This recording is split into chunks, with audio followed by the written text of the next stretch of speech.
Gracias por estar en la Feria del Verano en Casa, organizada por Casa Universitaria del Libro UANL. A continuación tendremos la presentación de una de las novedades de la editorial Vaso Roto. Me refiero al libro de poesía En la orilla de las cosas, de la autora regiomontana Gabriela Riveros. Este poemario contiene una voz lírica que atraviesa distintas etapas, emociones y decisiones que muchos de nosotros atravesamos. Quédate para saber más al respecto.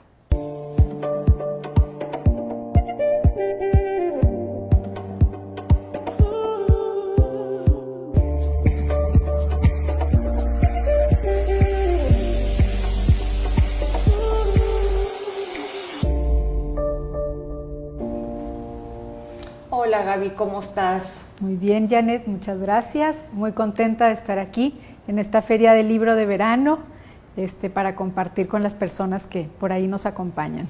Sí, ya necesitábamos una feria del libro, volver a los libros, la gente que no ha vuelto a ellos, que es un buen momento para retomarlos, Gaby.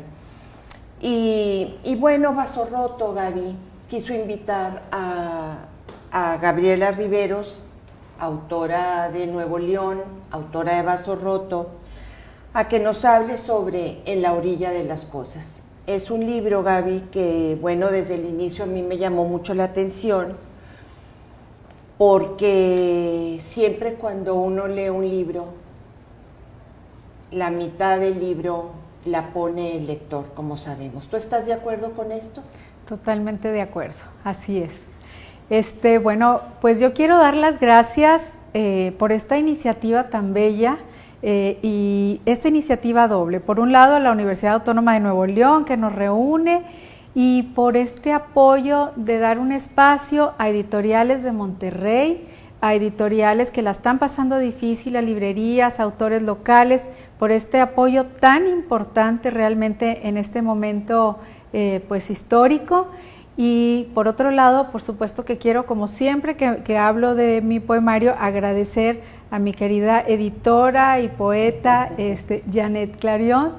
Y quiero antes de responder a tu pregunta, no dejar antes de mencionar que Vaso Roto Editores está cumpliendo 15 años en este año 2020, vaya año que tocó, y ya con cerca de 300 títulos publicados, títulos minuciosamente cuidados, elaborados, elegidos, y algo muy importante que siempre me gusta destacar es que en esta colección de libros podemos encontrar autores de más de 30 países que han sido cuidadosamente traducidos de sus idiomas originales.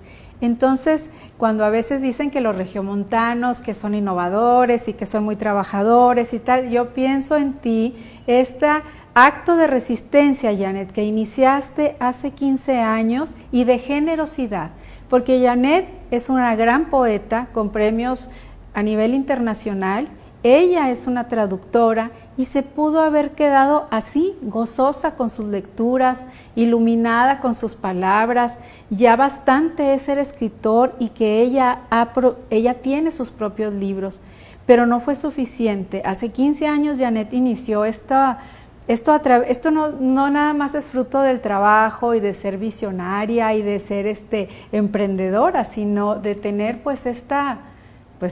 una gran visión, ¿verdad? Una gran visión y generosidad de compartir y de algo que trascienda las fronteras y que nos une y de tender puentes. Eso me parece como muy importante.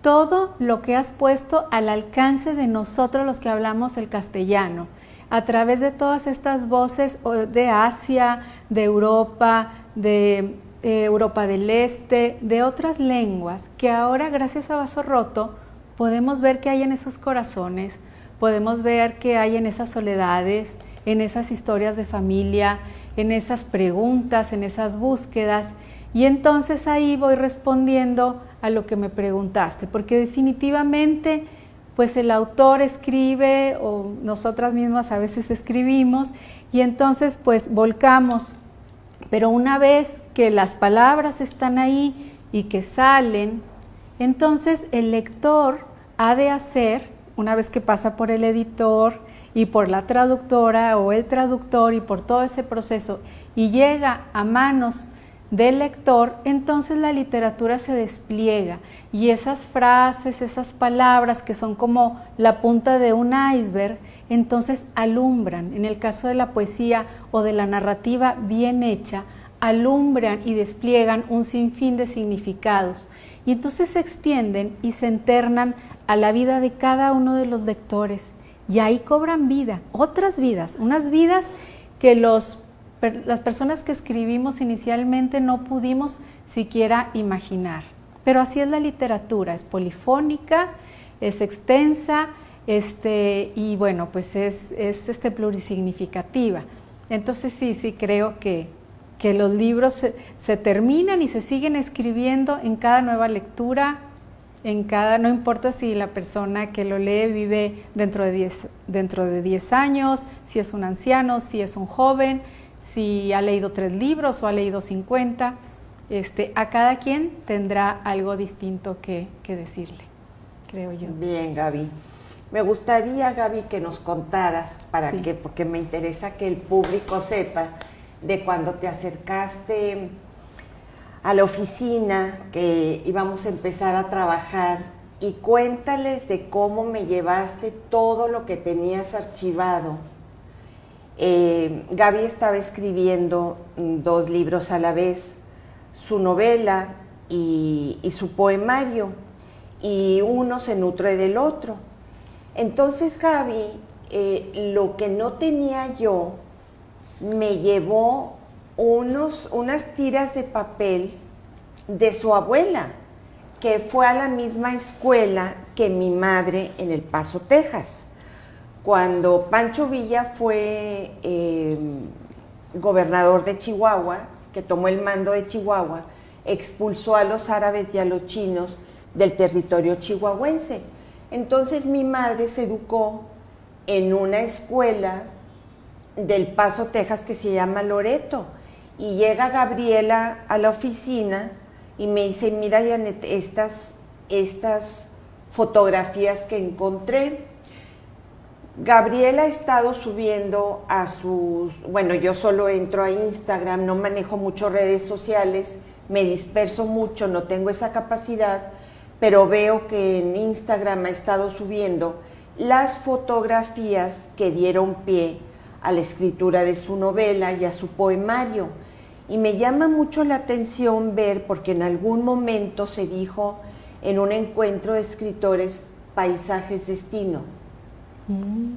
Y eso es muy cierto, porque antes se atribuye a Freud, pero se supone que lo dijo alguien antes, infancia es destino. Pero yo creo que el paisaje es más destino para el escritor.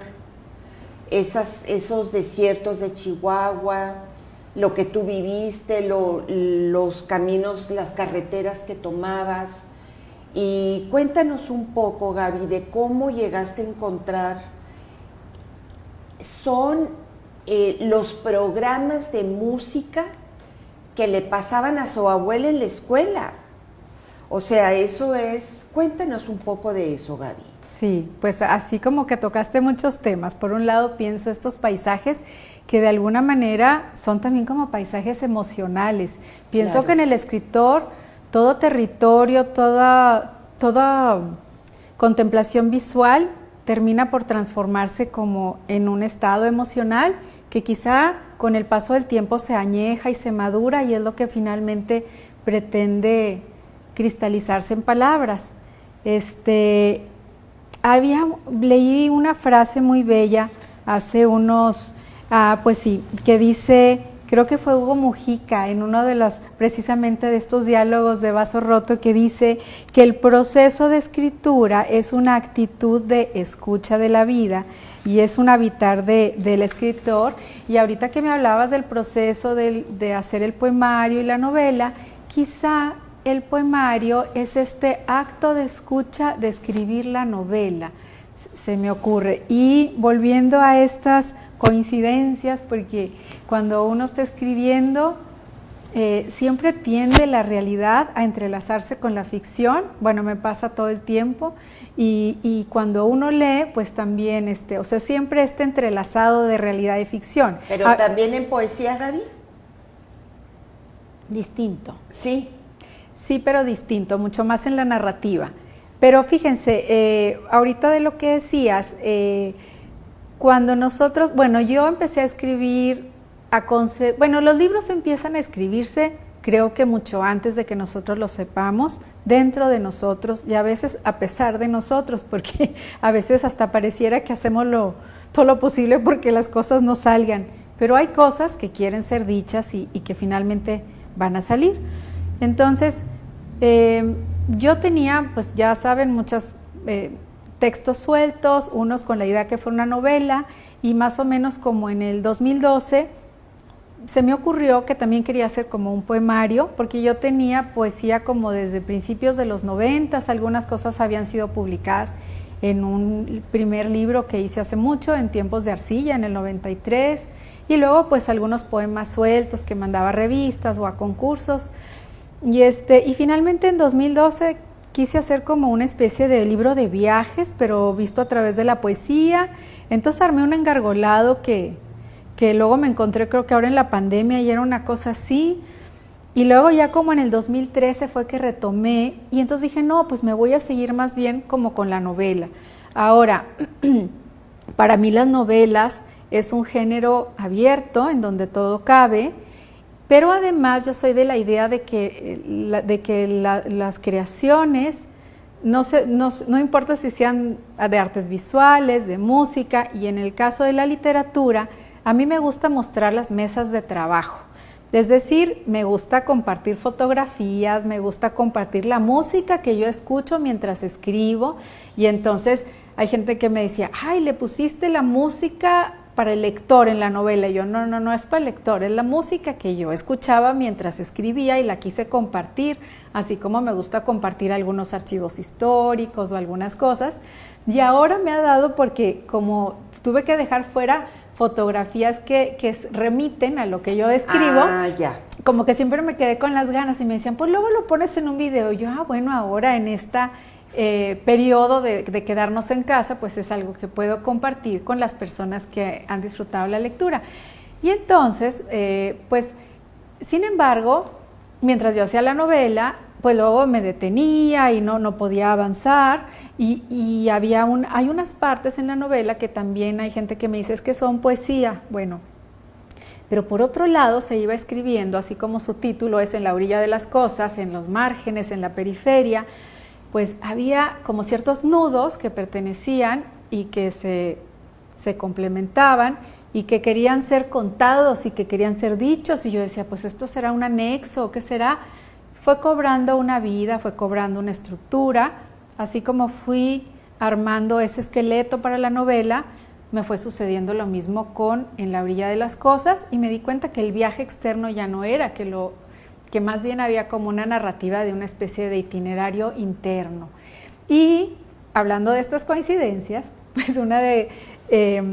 tengo un club de lectura hace muchos años, Janet estuvo invitada como editora, como poeta, y entonces leímos sus cuadernos de Chihuahua y leímos la obra de Adonis para que ella nos hablara también de su trabajo como editora. Y mientras yo leía los cuadernos de Chihuahua, que voy viendo que su mamá estuvo en esta escuela donde mi abuela paterna, que es de Chihuahua, de Jiménez, Chihuahua, había estudiado. Y de pronto me acordé que una tía, la hermana de mi papá, mi madrina, me regaló el cuaderno que conservó mi abuelita durante unos años cuando estuvo interna en esta escuela de Loreto. Pero yo nunca lo había abierto. Entonces, como a medianoche, porque así somos, ¿verdad? Desveladas, y estamos trabajando siempre en la madrugada y tal, todos dormidos en absoluto silencio, y yo leyendo ahí con un foquito, y de repente veo yo, la mamá de Janet estuvo en el Loreto, pero pues más o menos era contemporánea. Entonces salto y abro el cajón en donde está y donde lo abro, veo las dedicatorias de su mamá, que yo estaba viendo en este cuaderno tuyo, que también integra fotografía. O sea, es un acto muy generoso con el lector incluir fotografías. Y yo, pero es que su mamá, su nombre, su apellido, aquí está la firma, y entonces yo ya no, le empecé a mandar así foto con el celular, y yo, dice, no, pero tú, esa es la letra de mi mamá, ¿por qué tienes tú eso? Pero bueno, son estas coincidencias. La verdad es que la literatura, desde que éramos niñas, adolescentes, una de las cosas más grandes que nos regala es las personas a quienes nos acerca, a los lugares a donde nos lleva, las conversaciones que nos permite escuchar. Es una maravilla la literatura. Entonces, bueno, pues esta es otra de esas grandes coincidencias, otros guiños de la vida, en donde pues ya mi abuela y tu mamá, pues fíjate, compartían y vienen fotos y vienen firmas y todo. Sí, y llama mucho la atención porque cuando yo vi eso, a mí todo lo que tenga que ver, no necesariamente con la historia como un hecho histórico, digamos, sino con la historia personal, en donde hay hechos determinantes que te van marcando, hay hechos en la vida de cada escritor, de cada escritora, que voy a hacer un paréntesis, porque lo que marca mucho al poeta es la memoria. La memoria del poeta es algo que lo va a acompañar siempre, entonces, pero la memoria es selectiva. Entonces, hay determinados momentos de tu vida que te marcaron. Y uno de esos momentos para mí fue esa expulsión de mis abuelos, porque venían exiliados del Líbano a asentarse a Chihuahua, y luego esa doble expulsión y esa triple lengua, el árabe, el español y el inglés. Bueno, me hicieron traductora, obviamente, claro, porque yo nací traduciendo. Entonces, es hermoso el que un libro que tú no esperabas que te fuera a dar respuestas que tú estabas buscando durante toda tu vida, te lleguen en momentos, porque, vamos a ver, ahorita tú dices, Gaby, que lo que se tiene que decir va a salir, aún a pesar de nosotros. Y eso es muy real en la escritura. Pero ¿por qué en este momento en el que yo me estoy preguntando muchas cosas, porque después de Cuaderno de Chihuahua quiero escribir un libro que se llama La Rosa Blanca de Duma, porque fui a Duma a ver en dónde había vivido mi abuela, que sale de Duma a los 9 años, y estaba floreando una rosa blanca, y tomé la decisión de que así se va a llamar el libro. Pero entonces ahora tengo que saber muchas cosas a partir del ocultamiento que hubo de la historia, porque todos los exiliados viven toda su vida con miedo. Le contaba el otro día a una amiga, imagínate que iba al médico y mi mamá me decía, pero no le vayas a decir que la familia somos diabéticos. Esos absurdos, sí.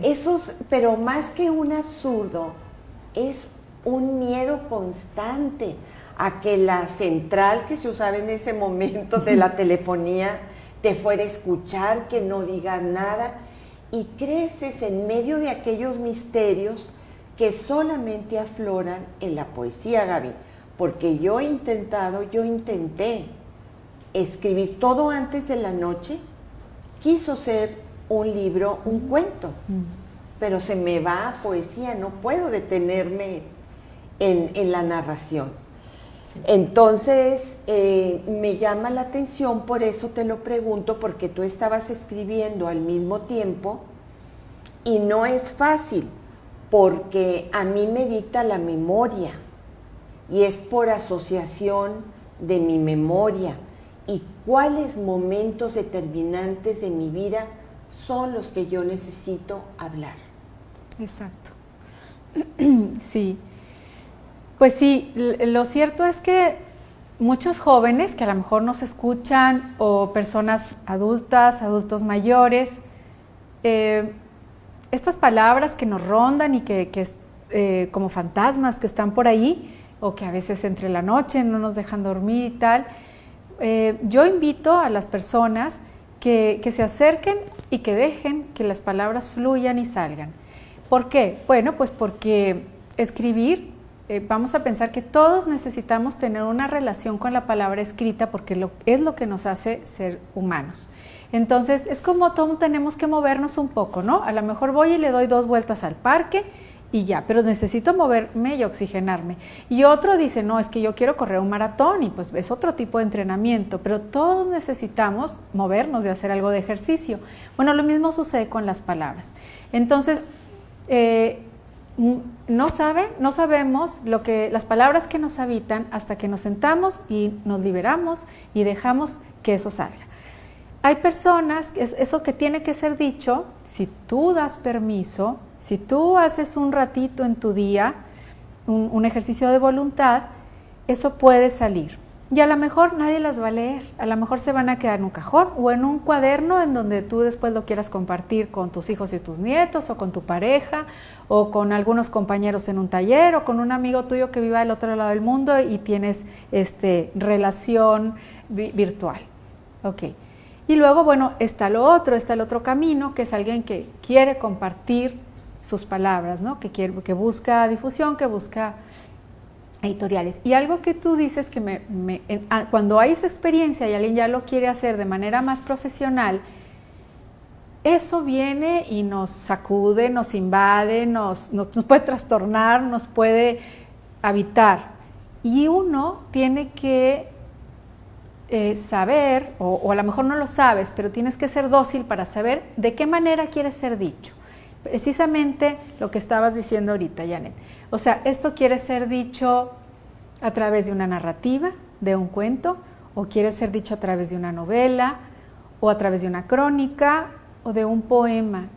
Y entonces uno tiene que ir, es como algo que es invisible, porque definitivamente es invisible, hasta para quien lo escribe. Vamos a pensar en un escultor, pues un escultor lo tiene en su imaginación y ahí nosotros vemos un pedazo de madera, un pedazo de mármol, un metal, y poco a poco va dándole forma. Y lo mismo sucede con nosotros, tenemos que ser como dóciles a eso que quiere ser dicho.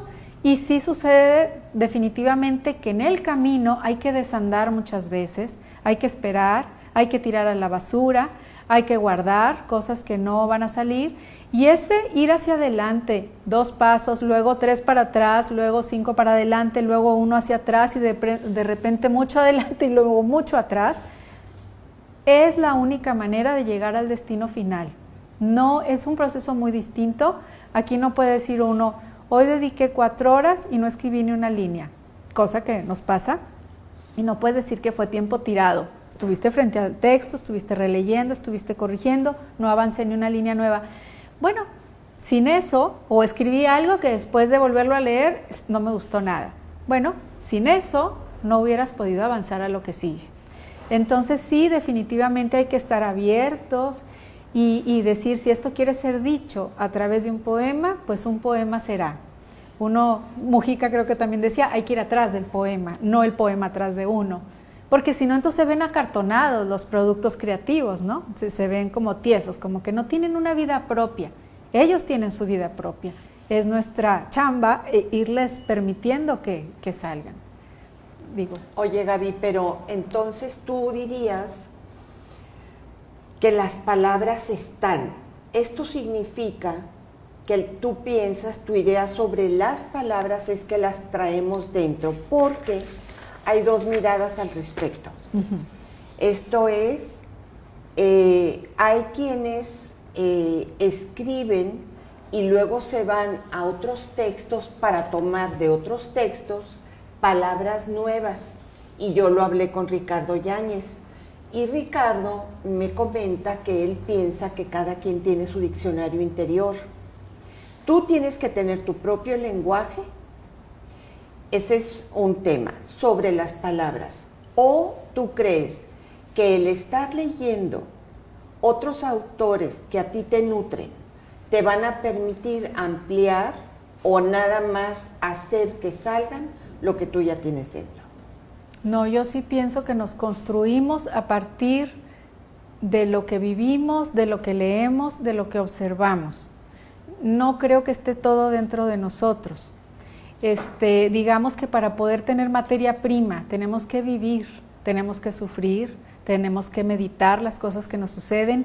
Definitivamente, mira, siempre se dice, ay, para escribir hay que leer.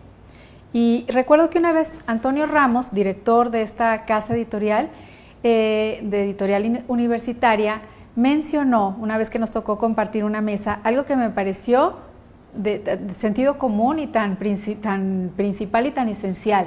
Él decía, antes que leer hay que aprender a observar. Y entonces, claro, por ejemplo, cuando doy clase de escritura creativa, muchas veces les pido que lleven un cuadernito en donde empiecen a apuntar aquellas cosas que ven, que observan, que escuchan, que están a su alrededor y de las cuales no se daban cuenta que eso podía ser llevado a la escritura. ¿Por qué? Pues porque no estamos en la sintonía de la escritura o de la pintura, o los fotógrafos, por ejemplo, pues ven el mundo de otra manera que lo vemos nosotros, estamos pensando en otra cosa. Entonces, uno está distraído, uno no está... Entonces, yo les digo, ese diario no es para que me hagan 5,000 cuentos, no, es solo para que apunten ideas. Entonces, a lo mejor viste una película el fin de semana y dices, híjole, la historia del personaje secundario tal es fascinante, o sea, se cuenta la del protagonista, pero eso merece contar su historia. O abres el periódico y ves una imagen que te causa una emoción, yo podría hacer un poema o un cuento o tal. O, no hombre, el otro día fui a visitar a una tía y vieras la historia de la familia que me contó, nunca lo supimos, un secreto de familia. Ay, pues esto daría para una novela, ¿no? Esas ideas, y entonces uno empieza a estar atento de que hay mucho material en la vida cotidiana que puede ser llevado al arte, que puede ser llevado a la literatura.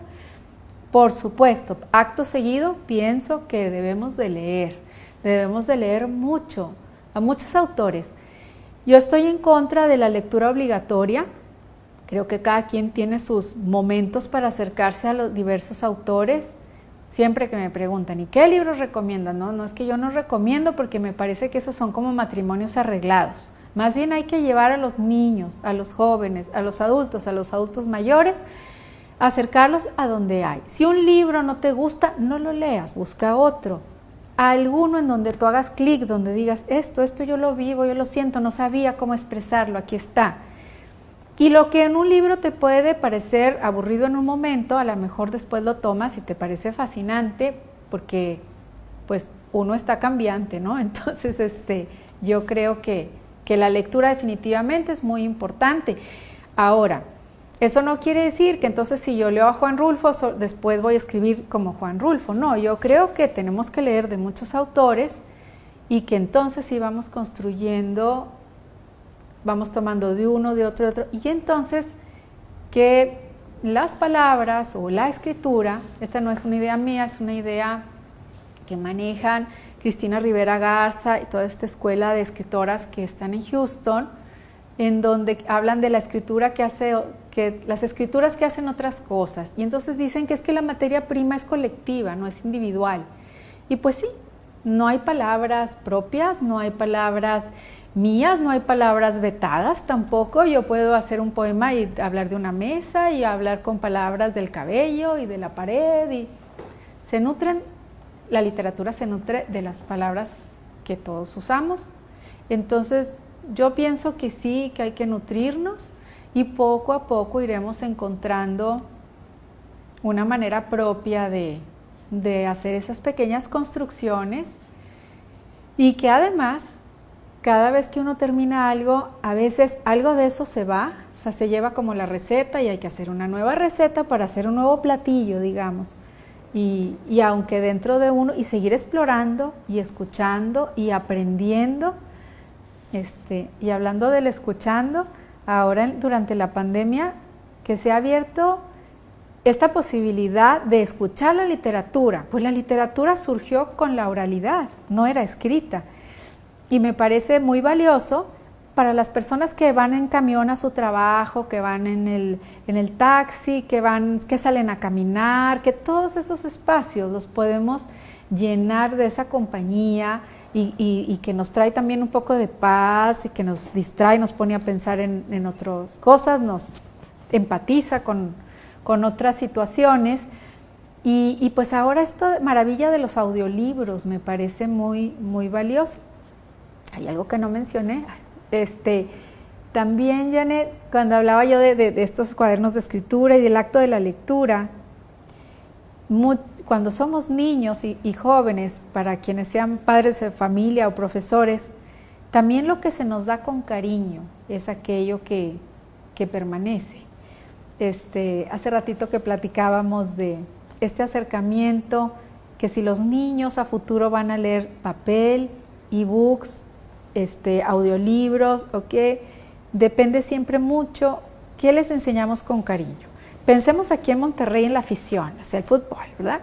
Va el papá, va el abuelito, va el tío, el padrino, se preparan, se visten, se emocionan, planean todo el sábado, no sé. Bueno, yo no soy futbolera, ni mi esposo tampoco, pero bueno, esa es afición. Entonces, ese cariño, esas ganas, todo eso se transmite culturalmente. Imagínate que fueran lecturas de poesía, sí, yo digo, si se llenaran las lecturas de poesía como los estadios, porque sí hay en Estados Unidos un poeta, Bill Collins, que 10,000 personas van a escucharlo. Bueno, es otro tipo de poesía, pero siempre me he dicho, bueno, ¿por qué no podemos lograr eso?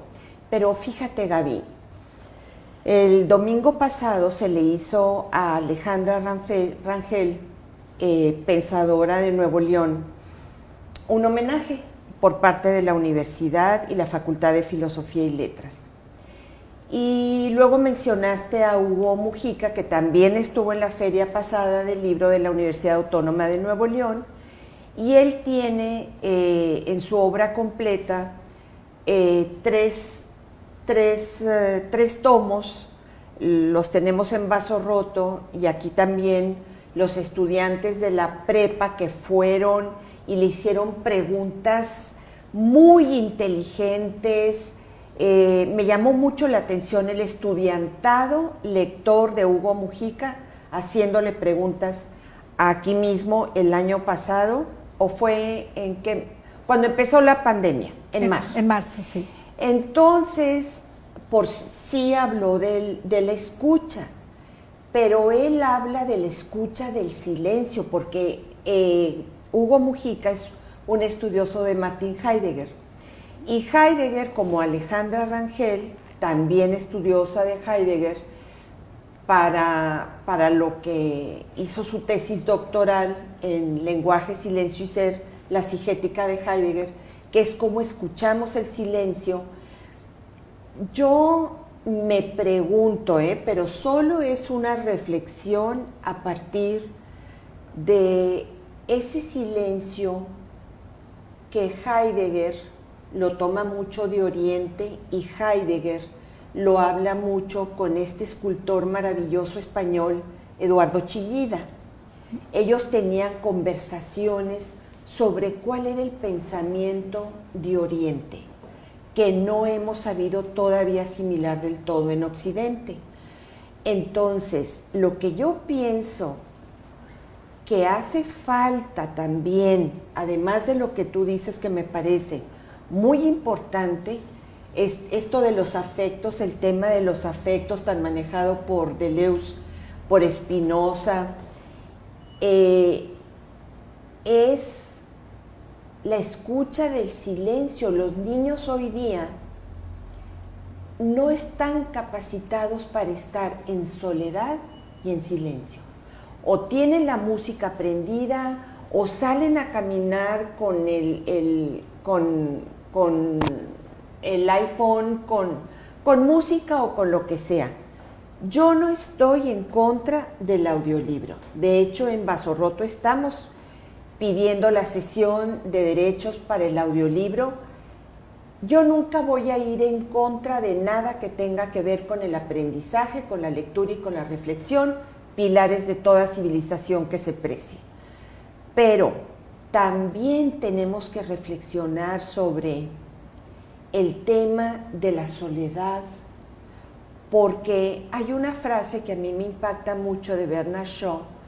Dice, qué hermosa es la soledad, lo único malo es no tener con quién compartirla. Es decir, hay veces una persona acaba de pasar un momento trágico en su vida, se acaba de quedar solo o sola y dices, qué hermosa es la soledad, o un sábado en la tarde, o cuando eres mamá más joven que los niños se los llevó el papá y dices, necesitaba silencio, no es que necesitaras estar sola, necesitabas estar contigo misma. ¿Y qué es lo que Heidegger nos pide? Escuchar ese silencio, y es de lo que habla Hugo Mujica, además de lo que tú también dices, es esa escucha, porque una vez me acuerdo que hubo en el Museo de Historia Mexicana, aquí en Nuevo León, una exposición de arte de la India, de arte oriental también, y de arte chino, y yo fui con Hugo, y no se me olvida que íbamos llegando y le estaba preguntando sobre su experiencia en un monasterio trapense de Buenos Aires. Y le dije, el silencio, y me dijo, la escucha. En ese momento primero no lo acabé de entender del todo, pero conforme lo fui leyendo, me fui percatando, o me pude percatar, de que ese silencio también está en las páginas de poesía de Hugo Mujica, porque deja todo ese blanco.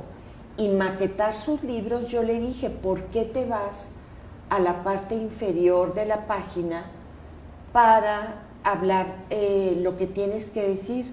Me dijo, porque primero fui pintor, y un pintor tiene su lienzo en blanco y sabe lo que va a llevar en la parte inferior del lienzo, y yo lo que necesito, me dijo, es ese silencio, porque lo que más habla a veces en el arte, como la música de John Cage, digamos, como la pintura de Rothko, que el propio Hugo, para volver a Hugo y no hablar de tantos autores, me dijo que había ido a la capilla de Rothko en Houston, y me dijo, cuando la vi, lloré de emoción, porque lo que emociona es precisamente ese encuentro con lo que somos. Por eso, Gaby, volviendo a tus dos libros, yo te preguntaba, la pregunta inicial era, ¿cómo se puede escribir a un mismo tiempo, aunque ya nos diste parte de la respuesta? Porque obviamente para escribir novela tú utilizas una música. Yo, por ejemplo, puedo poner cantos gregorianos para escribir poesía, o algo que me ponga en un estado emocional. Wordsworth hablaba que teníamos que volver a la emoción, recobrar. Tú has hablado mucho, no del oficio, de la emoción. Aún cuando lees el periódico, tú dices algo que me emociona. Y si ves una película, tú estás viendo qué está pasando con el personaje secundario. Pero esa es ya una mentalidad más de novela. Pero como poeta, yo te aseguro que tú ves una película de Jean-Luc Godard y escuchas esos diálogos sobre el silencio, o ves Sarabanda de Berman, y es otra relación del poeta con el mundo que el novelista con el mundo. Sí, sí, es diferente. Es diferente, Sí, Gaby. hay un acto mucho más contemplativo en el acto poético, definitivamente. Totalmente de acuerdo. Porque hay poemas aquí, Gaby, que están llenos de una memoria que tú tienes que escribir, Y hay un poema, Gaby, que ya sabes que a mí me gusta mucho, es el de la niña Rarámuri. ¿Lo puedes leer? Claro, claro que sí. No sé, te pedí el libro, Gaby, una disculpa, no sé si ya lo tenías o no señalado, o si tú quieres leer otra cosa. No, el Gaby, que tú me digas, yo encantada. Ese me... El de la menor de los rarámuris. Sí, el de la menor es de largo. los rarámuris. Ahí les va. ¿Tenemos tiempo? Sí, muy bien. Es larguito, a lo mejor va a servir para cerrar. Y que por cierto, todo esto, ya, hace rato que platicabas de la migración y todo eso, estaba yo pensando en lo clandestino, en tantos temas que dan. ¿Cómo no nos vamos a llenar sí, de voces y de fantasmas? Sí, y de esa escucha para saber percibir las cosas que no se dicen y que no se cuentan, y que ahorita que decías de los niños, estaba yo pensando en esa familia que te decía, no le vayas a decir al doctor que tenemos diabetes, o sea, pero entonces todo lo que esos niños de esas generaciones y en nuestras historias de familia, todo lo que había que percibir sin que nos lo dijeran a través de la escucha y lo silenciado más que el silencio. Y ahorita ese peligro que se corre con que todo esté lleno de señales, ¿no? Sí. De que perdamos esa.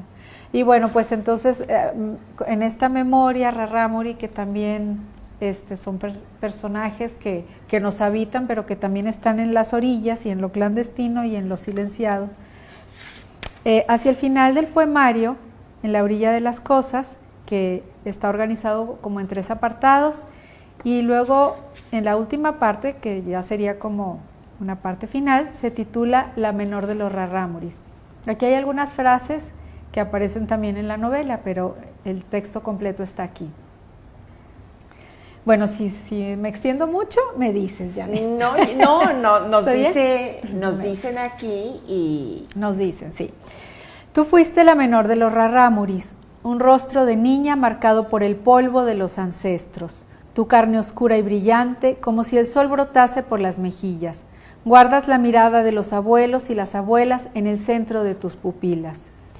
Tú no eres ese cuerpo, aunque en él has estado desde que te lo dio nuestro padre Onorumai, aquel día en que sentado junto a su hermano el diablo nos creó. Eres la memoria nuestra, una voz que duerme bajo los ojos y el aliento.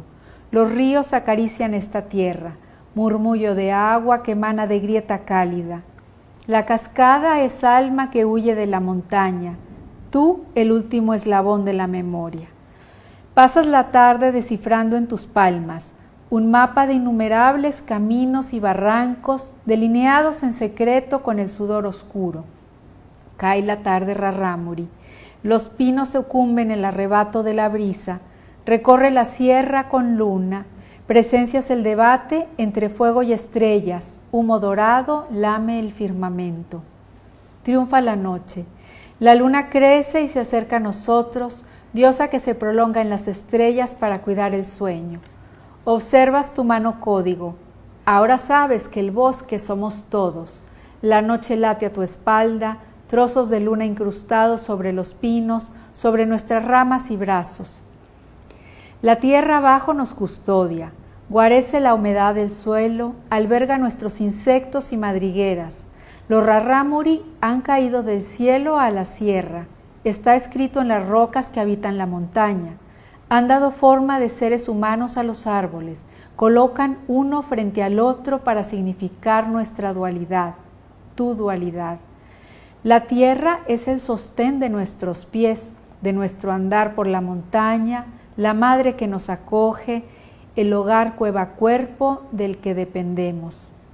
En tu mano infinidad de surcos, bajo el barro de tus juegos de niña, contemplas líneas, valles, la luna te observa, como si habitase más allá de esta sierra, del viento helado que se impregna en ojos y huesos, en el tronco de nuestros árboles.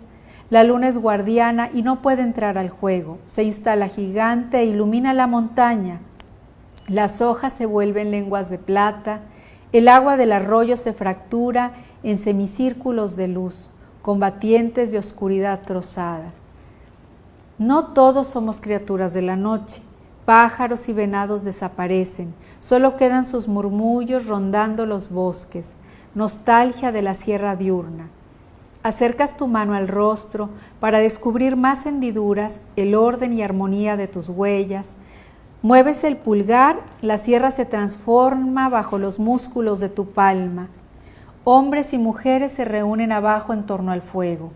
Permaneces sobre la rama como criatura guardiana de la noche, tus ojos inmensos casi desapercibidos entre el follaje. Todos se han dispuesto a iniciar el rito, residuo impreso en las entrañas, nuestra cara oculta. Acaricias con tu mano derecha tu palma izquierda, reiteradamente. Sientes el cosquilleo sobre el centro de tu palma húmeda. Cavas lento tu piel y descubres una serie de ecos. La luna silencia el valle. Percibe las voces y miradas de hombres y mujeres congregados alrededor del viejo. Tallas con fuerza la palma, el barro se desprende en delgadísimos rollos, la sierra se estremece, una brisa nos sacude a todos, nubes cubren el cielo y caen sobre la montaña. El mapa se desvanece mientras tú frotas ambas manos con furia. Células muertas caen desde tu rama al suelo. Borras tu código secreto de aves. Raíces de peyote andrógino y cuevas, tus manos se frotan rítmicamente. ¿Sigo? A lo mejor me puedo brincar al cierre. Ok, sigo. Los hombres traen al buey atado, tus manos han quedado limpias, sonríes. La luna dibuja su rostro entre tus dientes. Mantienes fija tu mirada sobre el buey, inmune a sus aullidos. Ecos de dolor rascan la memoria de la montaña, siembran el espanto en los niños. Tú fuiste la menor de los rarámuris. El buey te descubre en el árbol con ojos de lechuza y el resplandor de luna como aureola. Tu cabello vuela entre las ramas. Opaca la última luna que observa el buey, bufa mientras lo destrozan, le encajan pedernales en el corazón, el fuego se refleja en rostros sin pupilas, danza amaestrada con el golpe de sus pies sobre el suelo, él contorsiona sus ojos ahora blancos, su aullido desgarra los pinos de la sierra. Cierras tus puños, entierras las uñas en tu palma, será el último buey sacrificado. Un hombre tocará la sierra con sus dedos blancos, las cosas nunca volverán a ser como antes. El buey lee tus pupilas desde su agonía, permaneces inmóvil. El cabello se agita alrededor de tus ojos y acaricia la luna. Las mujeres acercan vasijas para llenarlas de sangre, beben hasta que el fuego palidece. Todo se convierte en cabeza de buey, en luz que muere hasta que el sueño los ampara, hasta que hombres y mujeres, ebrios por la sangre y la fiesta, inician su canto monótono. Voces que inundan las barrancas, el cielo es lago luminoso. La luna nada bajo el velo de nubes, arrastra el alma del buey, vuelves tus ojos de lechuza hacia el cuerpo, han terminado por fraccionarlo en partes. Están marcando los tiempos. Sí, fíjate que creo que nunca lo leo porque es un poema largo y de hecho falta un poquito. El cierre es el cierre que era de la novela, es una parte que es como un leitmotiv en la novela. Pero es muy lindo porque es toda el paisaje de la sierra con los rituales de los tarahumaras, con los 4 puntos cardinales, sí. Cómo cae, como el cielo, como un lago, cómo caen las nubes sí. Sobre los montes, o sea, puedes verlo todo. Sí, me preguntan mucho del tema rarámuri y bueno, pues es este pasado indígena del noreste, entre muchos otros grupos que está presente siempre y me interesa mucho dialogar con esas raíces que tenemos. Y bueno, representa también la otra parte de la razón, ¿no? Esta parte claro. De la intuición y de estos ritos tan antiguos, como dices tú, que están ahí y que franceses han venido a decir que sí es surrealismo y que sí tal, pero que ahí están. Muy bien, pues muchas gracias, Gaby, porque sí, Antonina Artaud estuvo en Chihuahua, creyó que iba a encontrar allí la solución a sus problemas sí, y bueno, hay que regresar, ver qué vieron ellos, verlo nosotros con nuestros ojos y bueno, muchas gracias a la universidad, felicitaciones por la Feria del Libro, Gracias, Gaby, por leernos este extracto de la última de las Rarámuris, de La orilla de las cosas. Y bueno, que todo sea muy disfrutable en esta fiesta, ¿verdad? Así es. No, pues muchas gracias a los que nos acompañan. Muchísimas gracias, Janet, por acompañarme y por darnos casa en estas bellísimas ediciones de Vaso Roto. Felicidades también por estos 15 años. Y bueno, pues espero que puedan seguir disfrutando de las demás presentaciones en esta feria de verano desde casa. Gracias a la Universidad Autónoma de Nuevo León. Y ahorita nos vamos a poner el cubrebocas. Sí, por supuesto. Sí.